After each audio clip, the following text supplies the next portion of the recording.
পটল চিংড়ি ভুনা আমি কীভাবে করি সেটাই তোমাদের সঙ্গে আজ আমি শেয়ার করব। এর জন্য নিয়েছি 6টা পটল, এরকম সরু সরু করে কেটে নিয়েছি, গায়ের স্কিনটা রেখে দিয়েছি, বাট একটুখানি হালকা করে ছুলে নিয়েছি। আর নিয়েছি এখানে 6টা চিংড়ি মাছ আছে, সেটাকে আমি একটু চিংড়ি মাছগুলো বড় বড় আছে, এগুলোকে আমি ছোটো ছোটো করে পিস করে নেবো। আর নিয়েছি 2টো পেঁয়াজ, পেঁয়াজের পরিমাণ এখানে একটু বেশি লাগবে, 2টো বড় পেঁয়াজ নিয়েছি, 2টো কাঁচা লঙ্কা চিড়ে নিয়েছি, আর নিয়েছি 8 কোয়া রসুন। গ্যাস অন করে দিয়েছি, দিয়ে কড়া বসিয়ে দিয়েছি, তেল দিয়েছি এখানে তেলটাও কিন্তু একটু বেশি লাগবে, এখানে 3 টেবিল স্পুন আমি সর্ষের তেল দিয়ে দিয়েছি।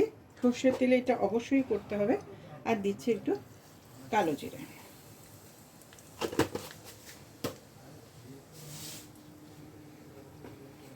এখন দিচ্ছি রসুনগুলো,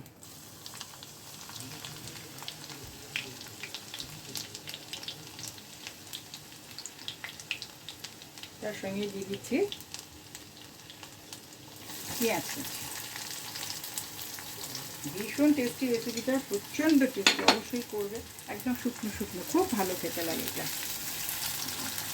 সবসময় পটলের একদিন তরকারি খেয়ে খেতে অবশ্যই লেগে যায়, আর ঝোল সবসময় ভালো লাগে না, গ্রেভি বা ঝোল একটু শুকনো শুকনো হবে, চিংড়ি মাছগুলো ভীষণ টেস্টি হবে। পেঁয়াজটা একটু ভাজা হোক, যতক্ষণে চিংড়িটা কেটে নিয়ে আসে। পেঁয়াজটা ভাজা হয়ে গেছে, একদম লাল লাল হবে না, জাস্ট হালকা পিঙ্কিশ হবে, তখনই আমি দিয়ে দেবো পটলগুলো।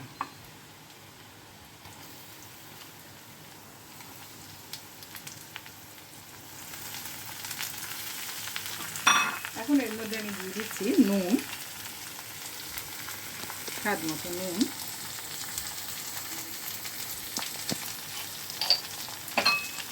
হলুদ গুঁড়ো,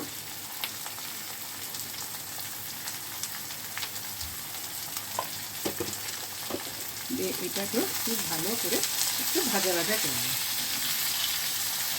তার সঙ্গে একটা কাঁচা লঙ্কা আমি এখন দিয়ে দিচ্ছি।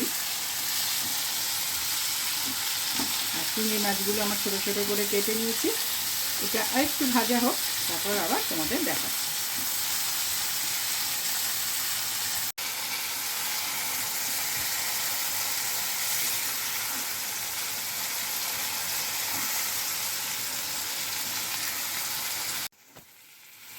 পটলগুলো বেশ ভাজা ভাজা হয়ে গেছে, এবারে এইখানে একটুখানি ছোট্ট জায়গা করে নিচ্ছি, এতে আমি দিয়ে দেবো সেই চিংড়ি মাছগুলো, এগুলোকে ছোটো ছোটো করে কেটে নিয়েছি।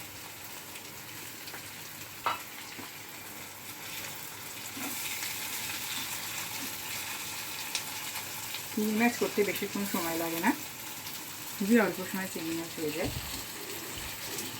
ঠিক মাঝখানটা এরমভাবে দিয়ে দিলাম, দিয়ে এবারে পটলগুলো সব চাপা দিয়ে দিলাম এর মধ্যে।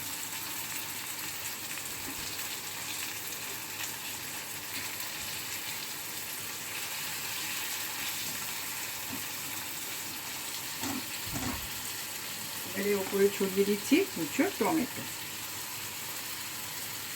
তার সঙ্গে দিয়ে দিচ্ছি আরেকটা কাঁচা লঙ্কা।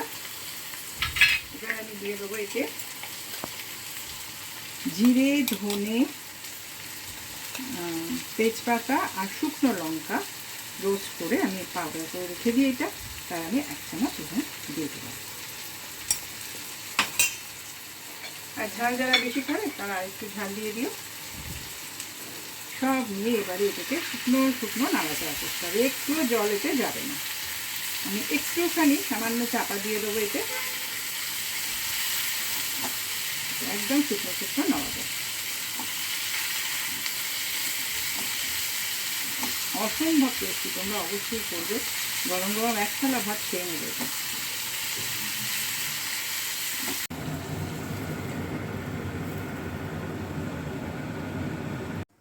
চাপাটা খুলছি, একদমই হয়ে গেছে, দেখো।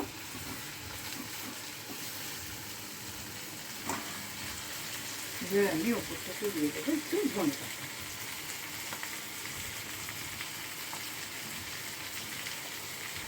ঠিক আমি যেভাবে করলাম সেটা দেখে একবার পুরো এত অসাধারণ টেস্টি হয়েছে, হ্যাঁ, খুব টেস্টি হয় রেসিপিটা।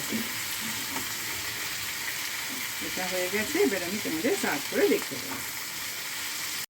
পটল চিংড়ি ভুনা আমার রেডি হয়ে গেছে। আমি তোমাদের সার্ভ করে দেখিয়ে দিলাম। ওপর থেকে একটুখানি আমি ধনেপাতা কুচিয়ে দিয়েছি। আর যদি কেউ তোমরা এর মধ্যে চিনি দিতে চাও তো দিতে পারো, আমি আর চিনি দিইনি। ভীষণ টেস্টি, গরম ভাতে ভীষণ ভালো জমে যাবে। বাড়ির প্রত্যেকের খুব ভালো করে খাবে এটা, তোমরা অবশ্যই করো। আর আমার সঙ্গে থেকো, আর লাইক দিতে ভুলো না।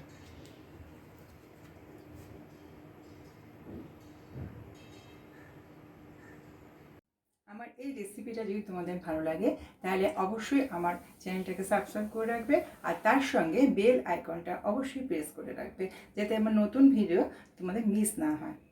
আর তার সঙ্গে লাইক, শেয়ার, সাবস্ক্রাইব করতে কিন্তু একদম ভুলো না। তাহলে আজ এখানেই শেষ করি, আবার একটা নতুন ভিডিও নিয়ে আসবো। তোমরা সবাই ভালো থেকো। নমস্কার।